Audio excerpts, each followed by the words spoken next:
mundohem që t'jem shumë punëtore në shtëpi dhe i respektoj shumë prindrit.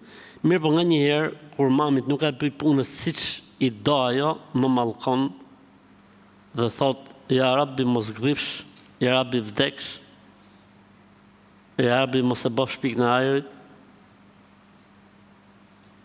Kështu që më ka bo shumë me bezdisme të shkoj në shtëpi gjatë verës, gjatë pushimeve. Jam shumë e stresuar se mos ndikojnë këto mallkimet e saj. Jo, inshallah, nuk ndikojnë. Subhanallah. Ta mama e hadithi i pejgamberit alayhis salam kur tha, po pse po thua pejgamberi i Zotit që gratë mos shumë të përfundojnë në zjarr të xhenemit. Një nga arsyet tha se mallkojnë jashtë mase. Subhanallah. Pse nuk thot kjo nona për shembull, të falë Zoti o bija ime, thonë Allahu një fat hajrit, të hap Zoti dyert e jetës. Pse njeriu do shkojë në mallkim?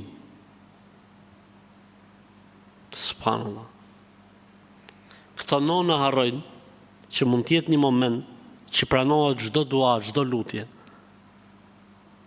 Si do të ndjejë kjo nonë, sikur goca më të vërtetë i vdiste mos të gdhinte për sabah për shembull.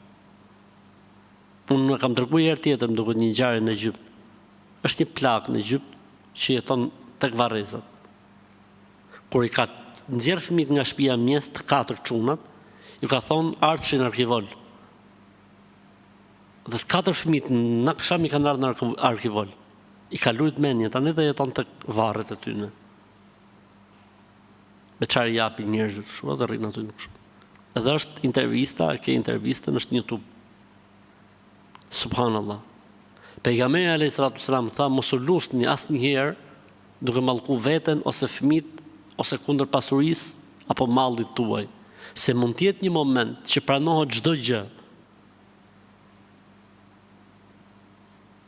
Nëse ke i mërzitje, ke diçka të falë Zotit, tu të zoft Allahu. Allahu tu zoft. Nxirr fjalën e mirë, pse duhet të nxirr fjalën e keqe, subhanallah.